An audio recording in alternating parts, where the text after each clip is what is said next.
Hi there, it's Kanika. This is an episode from the That's Total Mom Sense archives, which date back to 2019. If you're new here, there's a chance you haven't heard this one yet. And if you've been tuning in since the beginning, you'll surely be able to gather new ideas this time around. I know I have. I hope you enjoy it. On to the show. Hi, I'm Kanika, and you're listening to That's Total Mom Sense, the podcast, where I interview public figures on their life lessons in parenting, legacy, and built-in sixth sense. Hey, what's up? I'm Kelly Rowland, and you're checking out That's Total Mom Sense. Hi, this is Chelsea Clinton, and my experience on That's Total Mom Sense was fantastic. It's me, Bobby Brown. Can't wait to share my story. Thank you to my guests, brand partners, community, and you for making this show possible. Episodes released every Thursday wherever you listen to podcasts. You can join my tribe by logging on to thatstotalmomsense.com and by following me on YouTube, TikTok, and Instagram at Kanika Chadha Gupta. Now let's dive into today's episode. So when you think of tissues, you think of Kleenex. When you think of photocopies, you think Xerox. And when you think baby swaddle blankets, it's Aden and Anais, hands down. These companies have dominated the market share and have essentially become synonymous with the products that they provide. And I am so honored to have with me the powerhouse behind the iconic baby lifestyle brand. She's a serial entrepreneur, author, wife, mother to 4 daughters, and thought leader, Raegan Moya-Jones. Thank you so much for joining us. Thank you. So Raegan Moya-Jones is the CEO and co-founder of Aden and Anais. She founded the company with an initial investment of $15,000 in startup capital in 2003 and grew it to a $100 million business. The company sells over 2,000 products in 68 countries and has clients like Beyonce, Jennifer Garner, DJ Khaled, Neil Patrick Harris, and the Duchess of Cambridge, to name a few. Raegan was named an Ernst & Young Entrepreneur of the Year in 2014, and Aden and Anais was named to the Crain's New York Business Fast 50 list for 3 consecutive years and was recognized for a 338% growth rate and reported revenue of $41.7 million in 2013. Raegan most recently co-founded St. Luna, a premium moonshine brand. She sits on the board of directors for Hopeland, a nonprofit created to pioneer innovative solutions and build new partnerships to prevent family separation, reunify children, and mobilize a movement of families to support children who are growing up outside of family care. She is the author of What It Takes: How I Built a $100 Million Business Against the Odds, and lives in Brooklyn with her husband and 4 daughters. So for my viewers and listeners out there, I'd like to share how I met Raegan. So she was a guest speaker at a summit held by Hey Mama, and Hey Mama is essentially a badass league of mom bosses. We have members like Rebecca Minkoff, Melissa Benichet of Baked by Melissa, Ali Webb, the founder of Dry Bar, are a few members on Hey Mama. And so anyway, so Raegan was giving an intimate talk, a breakout session at this summit. And she was incredible. She shared her entrepreneurial and her motherhood journey. And I think what I remembered most was how honest and raw and witty you are. I was too nervous to come up to you after the session. I didn't want to bombard you. And so instead, I just sent you an email thank you note. And I was so touched when I got an email back from you. And we got on the phone and we were just gabbing as though we were girlfriends. And I love how humble you are. I guess let's start from the beginning. Take us back to your childhood. What was it like growing up in Australia? I had a pretty fabulous childhood. My parents didn't have a lot of money. They were very working class, but I don't ever really remember wanting for anything. You know, my brother and sister and I played sports. We had lots of friends. We were always together as a family. I would say I had a pretty fabulous childhood, actually. Nice. So in your book, you share that in your 20s, you worked at a bar in Santorini to fund your backpacking trip through Europe. I did. How awesome is that? Have you always walked off the beaten path? I have always done what I've wanted to do, despite it not always being considered probably the right thing to do. For the most part, I think I've gotten it right. So you take pride in the fact that you're an ordinary woman. You say no B-school grooming or Ivy League degree, and you've seen monumental success.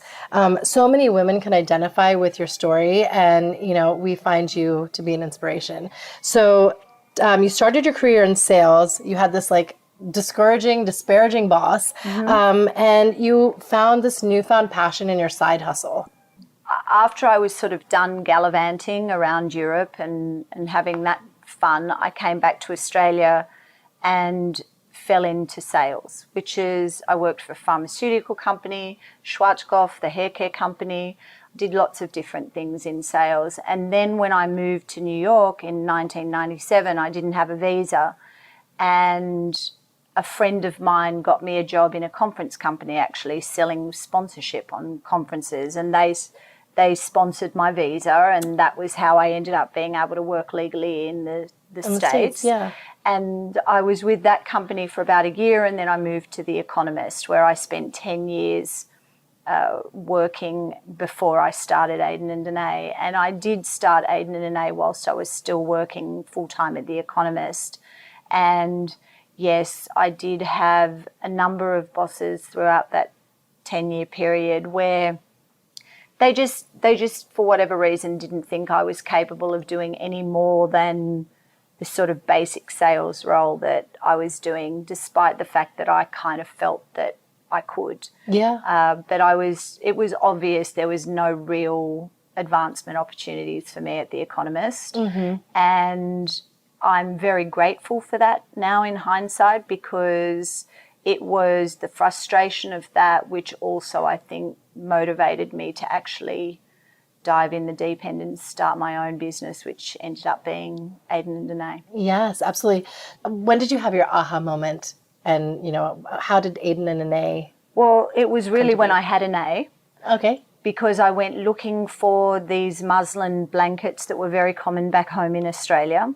And I was genuinely shocked that they didn't exist here. Not only did they not exist here, no one had ever heard of them, no one understood what I was talking about. Right. So I ended up getting my sister to send me the Australian version so that I had them when I had Anais. And then once I started to use them with Anais, I realised how indispensable they were, and I thought, how can every Aussie have this wrong? And I'm sure if I introduced it to American parents, they would feel the same way. And that was really how it all got started. Wow.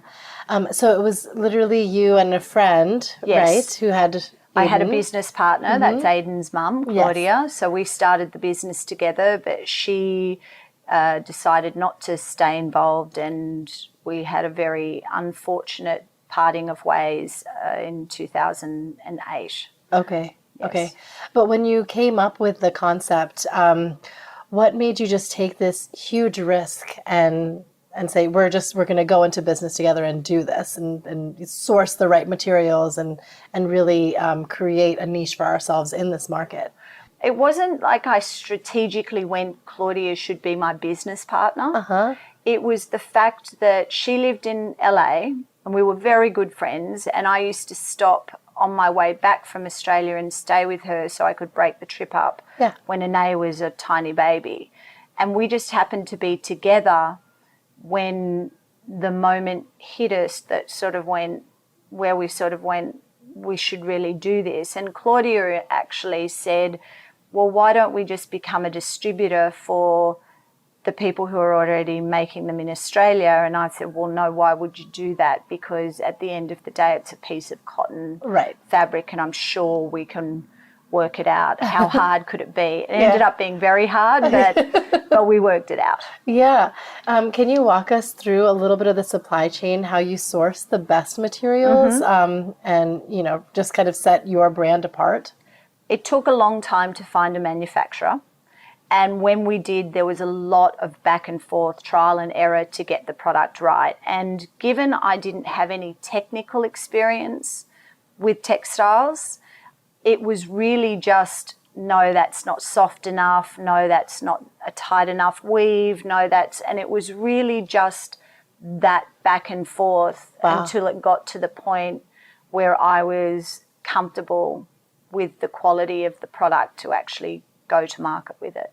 But I think what's so unique about your brand is that you've kept the pricing so competitive, and so a first-time mom in Middle America can buy Aden and Anais, and so does Kate Middleton. Right. So that's amazing. How did you kind of really zero in on what that perfect price point was, and make it kind of aspirational? Our intent was to never make this a high-end product, a celebrity-driven brand. That all sort of happened by mistake, really. Okay. A great mistake, but it happened by mistake. Fortuitous. So, but when we initially set out to build the brand and introduce the product to the market, we wanted the 4 blankets to be $40. So we wanted to actually keep it under the $40 mark. Okay. $39.95 was we did everything we could, but it just didn't work in terms of margin that we needed to be able to run a viable business. Right. So when we first went on to the market, the 4-pack was $44. So I just felt $11 a blanket was still a pretty reasonable price. Yes. It was a conscious choice to make the product as affordable as we could, because I really, really believed that muslin was the only thing you should be wrapping your baby in. And I also knew as a mum myself that you needed a lot of these blankets, used them for so many different things. So I really wanted them to be affordable and accessible to as many mums as we could possibly make them affordable to. Becoming a new parent, we have sleepless nights as it is. That's something you sign up for. But you had this business on the side. So did you just kind of run on an empty tank? How did you do it? I really did. I slept no more than 4 hours a night for a couple of years, Wow. which I don't recommend. But I did that consciously because I didn't want to leave my day job, because the money that I was making at my day job was important to my family. Right. And I also didn't want to put stress on a startup business, in that I didn't want to be desperately trying to be able to get money out of it. I wanted to be able to put all the money that we made back into the business for as long as possible. And so I think it was the fact that it was a conscious decision on my part to choose sleep deprivation over any kind of financial pressure, both for my family and the business, that I just didn't really complain about it. Wow. It was really hard. I don't recommend it, but it was a conscious choice on my part, so I just kind of got on with it. My goodness, that's really, really inspiring. And so it was only stupid. Yeah. Like, depending on which way you look at it. Sure. But it was only when you hit the $1 million mark that you thought, okay, this is going to be my full-time gig. Right. Why is that? So I had read a statistic that only 2% of all women-owned businesses ever get to $1 million in revenue. So I personally set that as my goal, that if and when I did that, I would allow myself to leave the day job and focus on Aden and Anais full-time, because at that point I will have accomplished something that statistically most others don't. So from 2000 to 2017, women-owned businesses have grown 114% compared to a 44% increase among all businesses. Women make up to 40% of entrepreneurs in the U.S., and women of color have grown 4 times that rate at 467%. Despite this level of growth, like you mentioned, women-owned firms have only received 2% of VC funding, and 75% of those firms won't reach 50K in revenue, and nearly half won't even make 10K. So why do you think this disparity exists in the first place? Why are we literally fighting against the odds? I still think that there is a stigma around women and women business owners from a funding and everything standpoint, which is why it's so wonderful that there are now a lot of women who are creating their own funds specifically to support women entrepreneurs. So that's a wonderful thing, but we've still got a long way to go. Yeah. And I think the statistics are a little bit skewed in that, and I talk about this in the book, that a lot of women choose to start their own business, not to build a $100 million global business, but to afford themselves some flexibility in their workforce, because unfortunately that's also a very big and real problem, that we don't have flexibility as women when we decide to start a family and we're working in corporate roles. And a lot of women don't leave because they want to, they leave because they feel they have to be able to juggle being a mum and earn an income. Right, exactly. So a lot of women start their businesses for that, which is why, which is more a freelance kind of situation, and their intent is to never scale and to never, you know, look for major capital investments and things like that. So I would love to see a lot more women realise that they can scale a business and be a mum. I'm living proof of that. Right. But it is very much a personal choice. And I do think that the numbers, because a lot of freelanced businesses get lumped in with businesses like mine just because a woman starts it, and that does skew statistically the numbers. Yes, that makes sense. I think that, you know, we are often faced with this trade-off, you know, and with, you know, as working women, when you have a child, you have to factor in childcare. And so many women decide, you know what, my earning capacity with the childcare, let me just like walk away from my job and, you know, look, I take worked care of the for child. many years for free because I have 4 children, so I need a lot of help. You know, it's hard enough for their mum to manage 4 of them. So I was not going to just dump that onto somebody else. So I had 2 people helping me with my girls, and so I literally worked for free. And but that again was a conscious decision because I had a bigger plan, and I knew that eventually the tables would tip in terms of the money that I was bringing in as opposed to what I had to pay for good childcare for my girls. Right, absolutely. So tell us about your village. Who was in your village that was helping you? There is no way I could have built my business had I not been married to the type of man that I was married to in Marcos. So I have to give him a shout out. Yes. And then obviously I also had, because all my family's in Australia, I had no family to lean on here. So I had 2 people that worked for me, and Ramona, our real like nanny.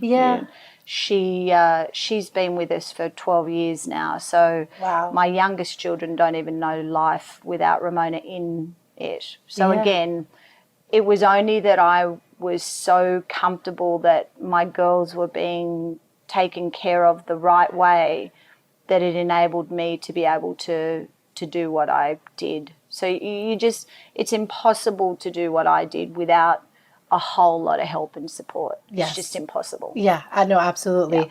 And what about the team that you created at Aden and Anais? I feel like you surround yourself with really good people, reliable people.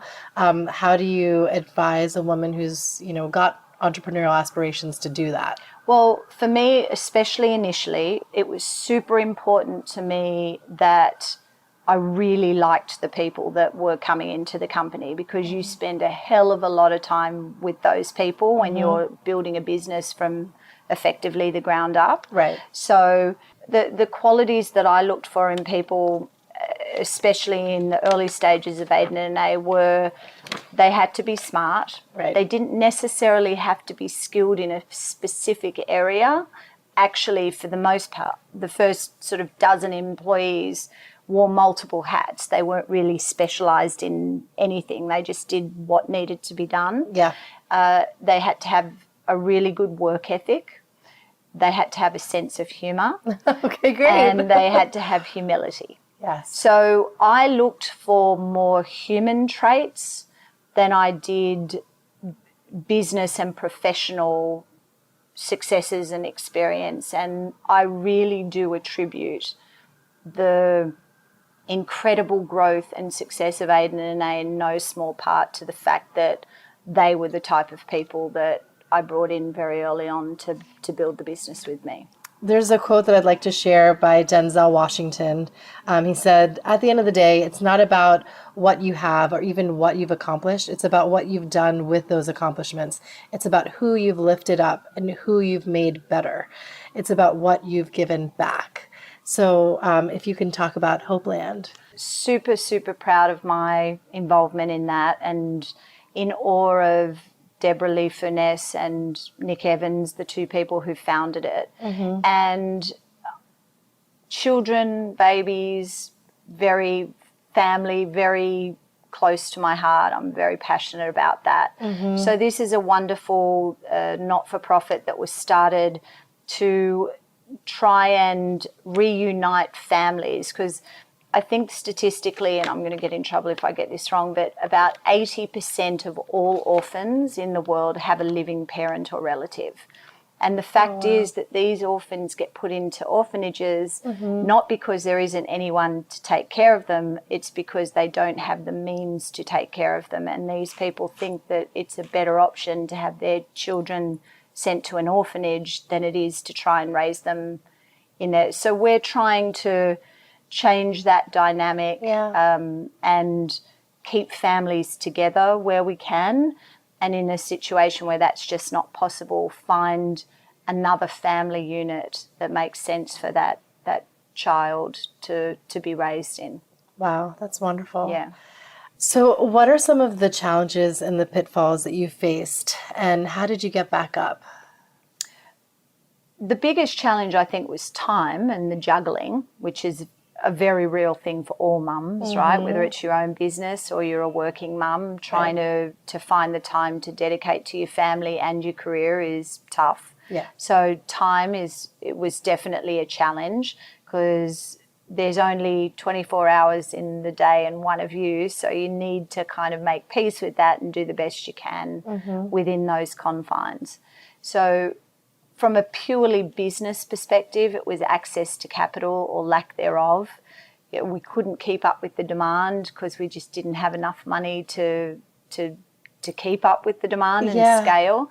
So working capital was a huge issue in the business for many number of years, which I think is safe to say a very common thing for a lot of entrepreneurs and startup companies. Sure. But I'd say from a personal standpoint, it was the juggling and the time management, and from a business standpoint, probably the biggest issue, the hardest challenge was access to capital, and then especially as we scaled, being able to find the right people to be involved in the business, because one thing I know for sure, it is all about the people you employ at the end of the day. You can have the greatest business, the greatest product, the greatest strategy, the greatest processes, the most money, but if you don't have the right people in the chairs, you will fail.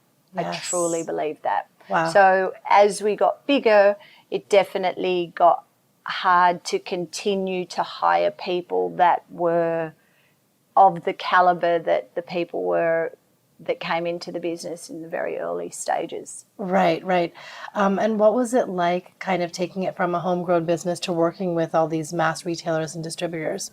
Success is also driven a little bit by a series of serendipitous moments and luck, right? So the buyer at the time for Target happened to be a mum who loved the Aden Anais product, had used the boutique version of the product, and reached out and said, hey, we would be interested in looking at it for our stores. And so that was really that's how I ended up in Target. But prior to that, I had also started to receive feedback from mums that the product was expensive.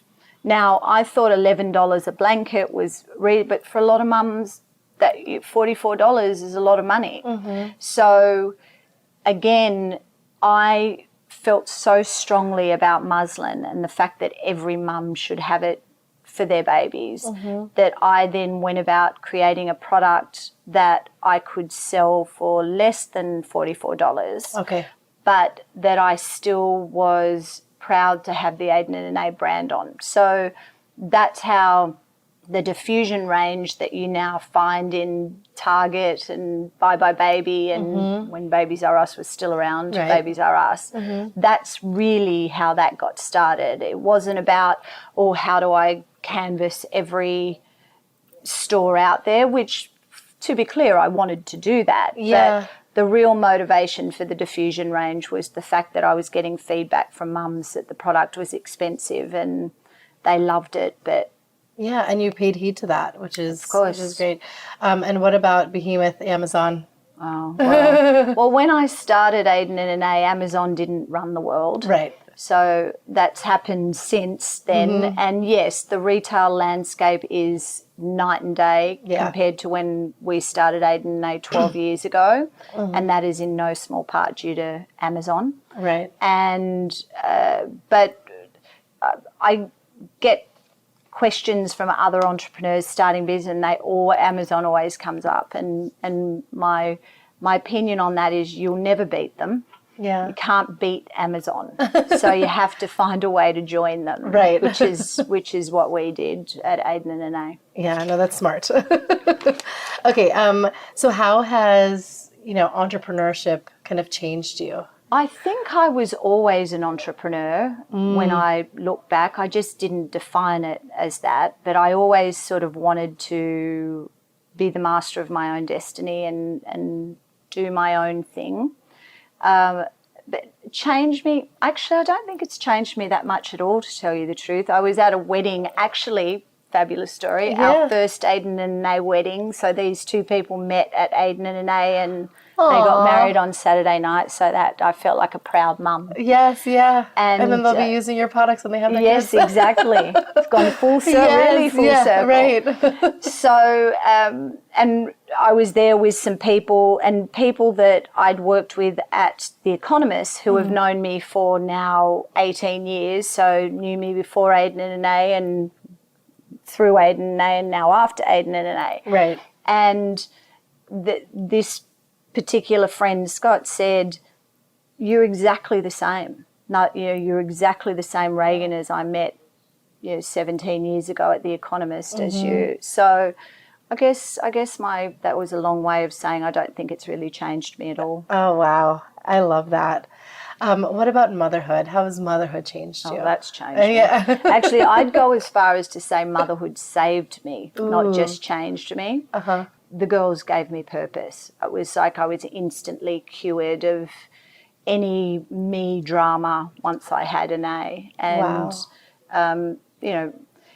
at the end of the day, as much as I need to fill me up, and I absolutely do, which is why I work and why I continue to work and why I went to work despite the fact that I was doing it for free while I was paying for childcare. Right. Because I need that for me. Yes. But at the end of the day, my core is all about being a great mum for those girls. And I guess the verdict's still out on that because they're still young, so we'll see. Tell us about your 4 girls. Was it like Little Women? Well, they're feisty, man. They make me look like a shrinking violet, but which is a wonderful thing for a mum to know that they're going to be no one's going to be messing with the Moya-Jones girls, but it makes for hard parenting. Okay.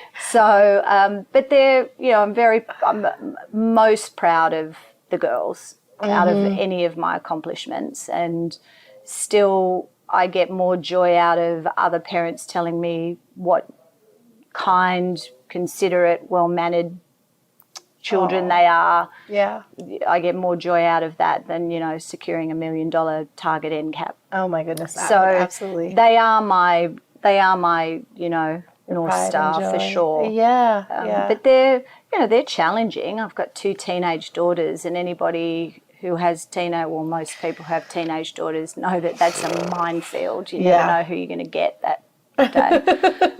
What are their age groups again? I mean, their ages? They're 15, 13, 11 and 9. Oh, So wow. Okay. I'm right in the thick of it. Yes, So yes. all very different girls, but all strong and kind of heart. And so they're going to be fine, despite the fact that they're going through, 2 of them at least, are going through that crazy teenage.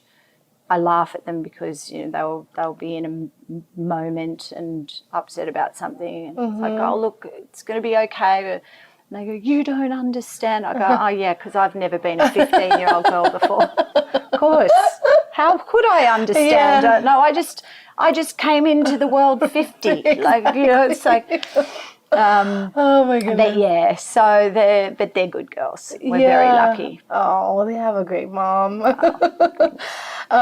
Yeah, I guess if you could just describe to us what to expect, because this podcast is, you know, geared to a lot of first-time moms. I mean, like myself, I feel like I'm in the thick of it. I have 2-year-old twins and a 10-month-old. Twins, my goodness. Yeah.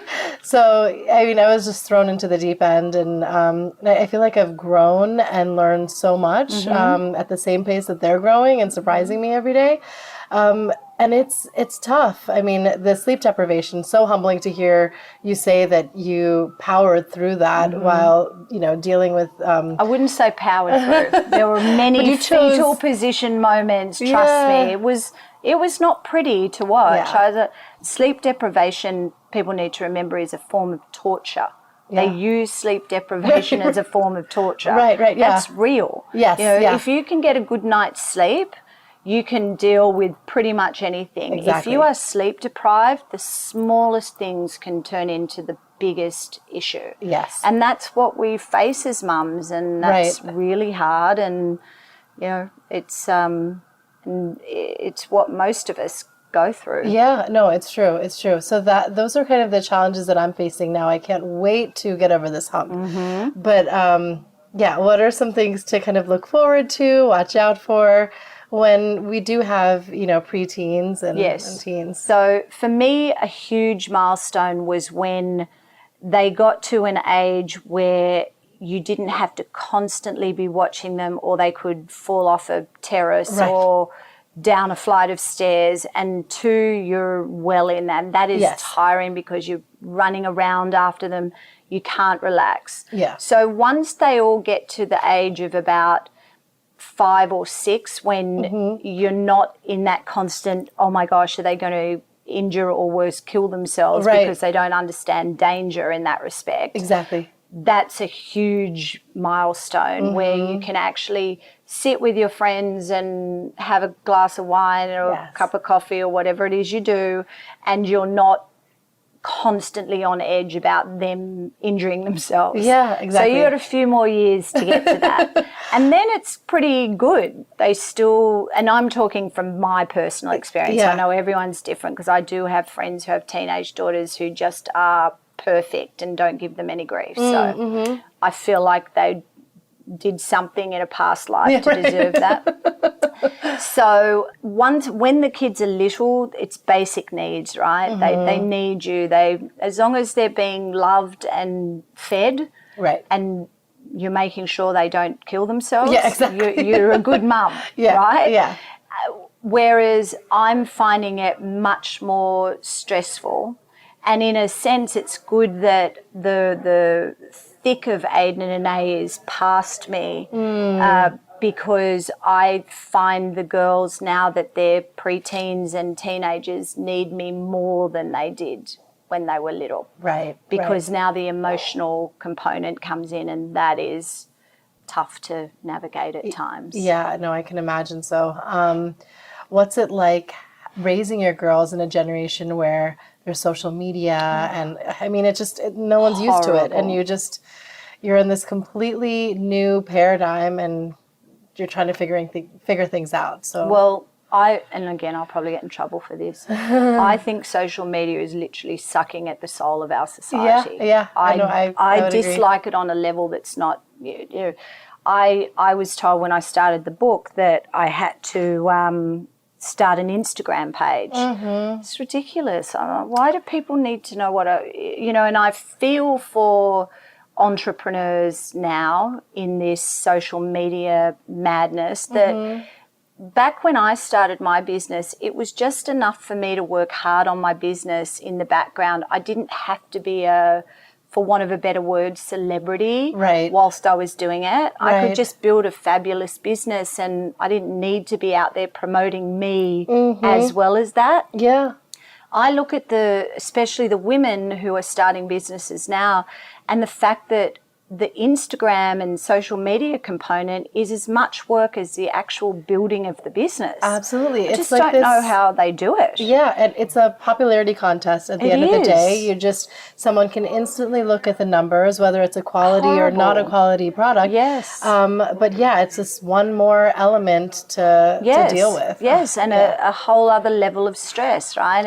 And for the most part, I call bullshit, right? Because it's all curated and it's not, I know for a fact, I look at my friends' Instagram and I know what's really going on in their life. I'm like, oh, that looks idyllic, but it's not. Yeah. So, and I just don't, I think it's putting unnecessary pressure on us all. And that's to go back to your initial question, that's what I constantly try and tell my girls. It's not real. Yeah. It's not real. Don't hold yourself up to that. Right. And I don't like that it's so easy for them to access too much information. Their little brains aren't ready to process the stuff that they can get access to now. Yeah. So it's definitely tough. But as I said, I'm constantly saying to the girls, it's not real. It's all a load of rubbish. Those people don't look like that. That is not their life.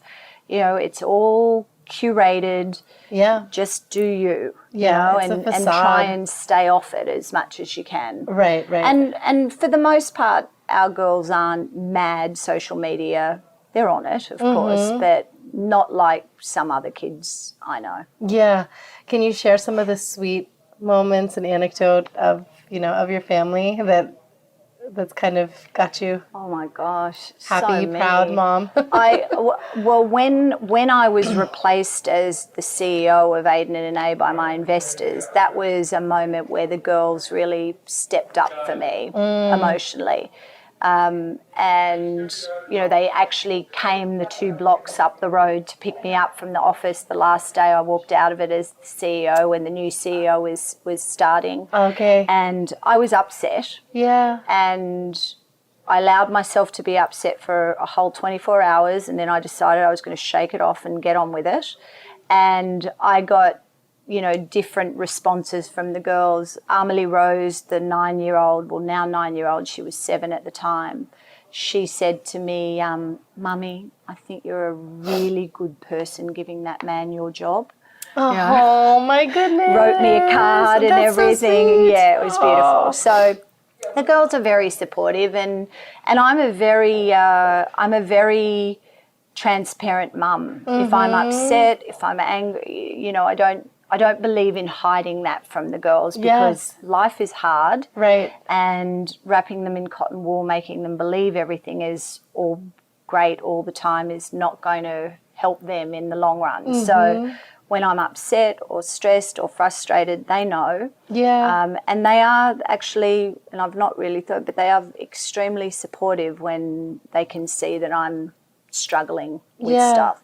And to be clear for all the mums out there, I don't put my stuff on my children. That's not what I'm saying. Right. But, if I'm having a really bad day and they'll say to me, are you okay, Mummy? Aww. And my response to that is yes, sometimes grown-ups have stuff go on that is hard or upsetting, and I'm going to be 100% fine, but today I just don't feel great. Right. That's so sweet that even a 7-year-old can show that level of empathy and compassion, They're good girls. Yeah, that's really touching. Kind hearts, as I said. Right. Yeah, I don't think, what parent wants anything else, Yes, that's all that matters. That's a really wonderful legacy to leave. Which is, again, what I say to them with the whole social media thing. Right. It's about what's in your heart, not what this looks like. Be a good person and you'll be fine. Parenting is exhausting, and honestly, after a long day, many of us feel like we need a hard drink. Is that what led you to moonshine? Well, here's the irony. I'm not a liquor drinker. Okay. I'm a champagne and wine girl. But the moonshine, there are more similarities to the St. Luna moonshine and muslin than people would think off the top of their head. Yeah. Basically, we saw an opportunity in an under, I don't want to say developed, but in a category within a much bigger industry, which is the liquor industry, that there wasn't a lot of innovation going on in. Right. And so we just saw an opportunity to disrupt that with a premium sipping moonshine, which is not what moonshine is normally used for. It's Right. normally used to just get people drunk really quickly. Yeah. But we wanted to elevate the moonshine experience and introduce it to a whole new audience and a whole new customer. So we've gone after the 5-star restaurants and bars, and we're currently served in Jean-Georges and we're employees only in New York City, and so we've just come at it from a different perspective. But it's a good thing that I'm now in the moonshine business and not in the champagne business, because if I was in the champagne business, I'd be drinking all the profits. Right. Nothing would ever get to market. So, but St. Luna's only been on the market for about 6 weeks. Okay. So it's very, very new. But Wow. so far, so good. People are responding to it. Yes. So it's a great thing. That's amazing. Tell us about like the story. There's a little serendipity in that too, where you found someone who is kind of pivotal in this. It's a great business. story. It's a long story, so I'll try and give you the Cliff Note version. Sure. I had to go down to our factory in Memphis to try, and we couldn't get the fragrance right on our skincare range for Aden and Anais. And so I called the factory and I just said, you know what, I'm just going to come down there and sit in the factory till we get this right. And about 3 months prior to that happening, my business partner, David, in St. Luna, and he came to me and said, hey, I've got a new idea for another business. We should do moonshine, to which I said, you're a mental person. Yeah. Like, well, but I eventually clearly got there, because here I am, the co-founder of a moonshine company. Wow.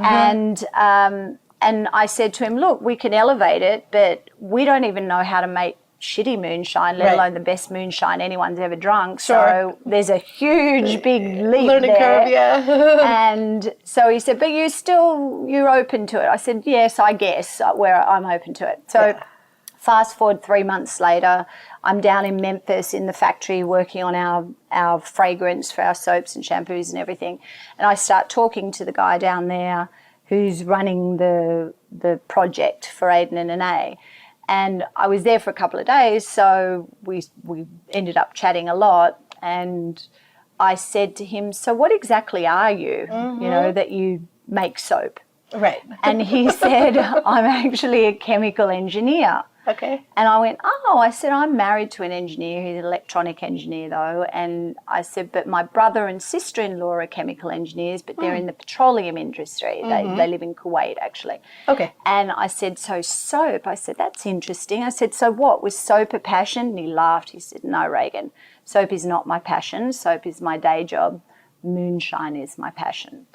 So it was a universe moment, slap upside the head. Yes. I kind of looked around for hidden cameras. Right, angels singing. Absolutely. And now Scott is our distiller, and it turned out that he had been perfecting this particular moonshine recipe for over a decade.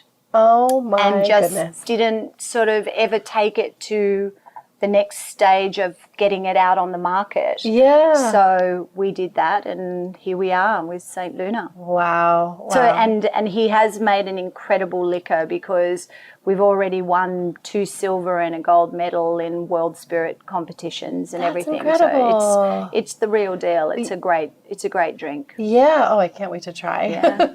No longer Should have bought a breastfeeding, so I bottle. We can. could have been drinking cocktails while I was going to do that now. Any interview I go on, I'm just going to bring my own St. Luna and we can drink cocktails. Right. Oh my goodness. Okay.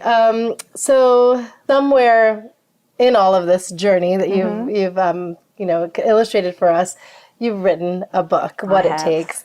And I want to just read 2 of the the testimonials and reviews that you have on it. In What It Takes, Raegan Moya-Jones shares an inspiring story for anyone who wants to change their career, play by their own rules, and build a successful business in the process. That was by Rebecca Minkoff.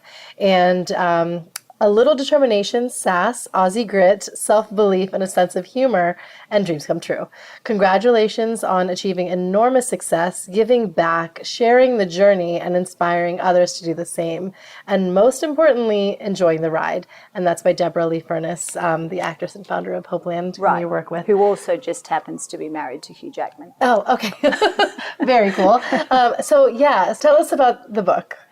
Well, I got approached to write the book over 3 years ago, so it was quite the process. And my initial reaction was, no, I'm not writing a book. Yeah. Because I didn't think I had Like the content fodder, to write a book. Okay. I'm very honest in the book, and I make it very clear I don't have a business background. I dropped out of university. I don't have a business degree. I sort of, the way I built that business was one foot in front of the other, getting out of bed every day and just dealing with whatever it was I had to deal with and learning as I went along. I say that, and it's really true, as ridiculous as it sounds, the first probably 4 or 5 years of Aden and Anais was built on common sense, hard work, and Google, because I didn't know what the hell I was doing, so I just had to work it out as I went along. And so I initially said I shouldn't be writing a business book. And then my now agent said to me, but I don't want you to write a business book, here are the 10 steps. I want you to tell your story, tell it honestly. And when I thought about that, I thought, well, I really truly believe that if I can do it, anyone can do it, because I'm not special in any way. People think I am now because I've accomplished that, but if you met me 12 years ago, no one would have bet on me to build a $100 million business, I don't think. Okay. So I wrote the book in the hope of inspiring other entrepreneurs, primarily women, although some men have read the book and very much enjoyed it. And it was my hope that by reading this, anyone who's sort of on the edge about whether or not to do it because they don't have all the answers and don't know exactly what they're doing, will be inspired to sort of take their own leap, because this book is evidence that you can do it if you want it badly enough. Yes, no, and I can vouch for that as well. I just want to keep it by my bedside and read excerpts to kind of inspire me and invigorate me. Oh, that's lovely. Yeah, because it's something that I feel all moms kind of grapple with. They have a moment in time where they wonder, what's my purpose? And it could be when you're curled up on the floor, nursing and crying, and you've just kind of provided that guide that you have your purpose, and you just have to take that risk and do it. And that's what makes me sad, because I met a lot of entrepreneurs over the last 10 years, the journey through this journey, and I can't tell you how many people come to me with their ideas and then they just don't do anything with it. And I think the biggest issue we have out there is that people have great ideas, and because they don't think they have the exact path forward and the exact experience or knowledge to actually make that a viable business, they just don't do it. Okay, tell us what your mom sense moment. This podcast is called That's Total Mom Sense, and essentially it's like my coined term for the sixth sense that mothers have. So, did you have a moment in time that you could share with us where you trusted that mom sense of yours? In my heart, I felt being transparent as their mum and letting them see the good and the bad was the right way to raise our girls. Oh, wow. And so I would say that was very much an internal decision to do that. despite the fact that I do second guess myself sometimes and say, oh, you know, should I be letting them see that I'm really, you know, kicked to the floor right now and struggling? So like I said, verdict's out on whether or not that was a good or bad thing to do. I'll talk to in 20 years and hopefully they're not all in like expensive therapy. And No, I doubt that. No, I think it's great to hear that, you know, vulnerability is what makes us human. Right. And being able to share that with your child, you know, will allow you to establish this connection that it's like we all go through this, and it doesn't matter what age or phase or circumstance that is, you know? And that life is tough. Yeah. Like and I do wonder how the kids who have had everything handed to them, because there's a lot of them out there, how they're even going to cope as adults. Yes. I really genuinely am like, how's that going to work? Yeah, it's true. Yeah, because I think back to when I was a kid and nothing was handed to us. Right. You know, simpler times too. Was simpler times, definitely. Yeah. But aren't you sort of curious to see how the next generation is all going to play out in terms of just keeping the world going? It's true. No, yeah. And my husband and I kind of talk about this all the time. I think when you've gone through some sort of adversity, it makes you a stronger person. It builds character. And so we're already trying to think of ways. Just mini adversity. It's like you've got to get over this. This hump, and then I'll tell you, you'll learn something. Announce at breakfast one day that once they're through college, or if they don't go to college, that they have to pay to live in your house. Oh, yes. That was a huge big deal at our house when I announced that to everyone. I was having a moment. I think Anais wasn't doing her homework, and I sort of, in a very grandiose, look around. This is not yours. This is Dad and Mommy and mine, Dad, right? You're allowed to live here because we let you live here, you know? Right. You have to understand that one day this is not yours anymore. Yeah. You know? And it was so funny. And our 9-year-old, who again, this was a couple of years ago, this happened, so she would have been 7. She goes, wait, what do you mean? We're not going to be able to live here? I go, no, baby, you'll always be able to live here. I said, but there'll come a point in time where you have to pay to live here. It was, their heads spun around on their shoulders. They're like, what is this crazy woman talking about? But I explained to them that nothing in life is free. And, you know, while you're children, sure, it's on Dad and I, but once you're adults, it's on you. So they throw that out and see how they go when they're old enough to. Exactly. Maybe not when they're 3. But yes, I completely subscribe to that. Double digits, it's a good one to just drop into breakfast conversation. Shock them a little bit. Let's not forget our quote of the day. What is a quote that you can share with us that you live by? That's easy. The first quote that I put, I'm a big quote person. The first quote that I put on our conference room wall in our Brooklyn office was, "Leap and the net will appear," which is a John Burroughs quote, who's an essayist. And I really believe that. I really believe that just the way I built the business is testament to it, right? I didn't know what the hell I was doing, but I was just confident that if I put one foot in front of the other, the net would be there if I tripped and fell. Yes. Oh, agreed.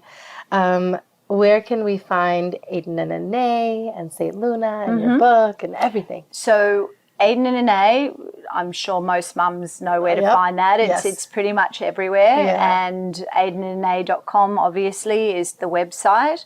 St. Luna is stlunaspirits.com. And within the next couple of weeks, you'll be able to actually buy it off our website through an online retailer called Reserve Bar.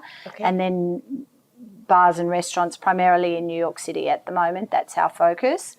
And then me and the book you can just find at RaeganMoya-Jones.com. Wonderful. Okay. Do you have any other parting thoughts to share with our listeners? Just it goes back to, if I can do it, you can do it. If you're sitting there going, I don't really know how to build a business, I don't really know what to do next, just one step at a time, one day at a time. And that is truly how I built Aden and Anais. And so I really believe that the message here should be, if this very average person can do it, anybody can, if you're prepared to work really, really hard and you want it badly enough. Wow. Thank you so much, Raegan. This Pleasure. was such a treat. Thank you. Thanks for having me. Whether you're a suburban mom listening in your Odyssey or a city mom with your earbuds in as you're on the subway, I want to thank you for tuning in. If you have any suggestions for show topics or guests who should be on That's Total Mom Sense, let me know. Write to me at thatstotalmomsense@gmail.com. And remember to always trust your mom sense. Stay strong, super mamas. See you next time. That's Total Mom Sense.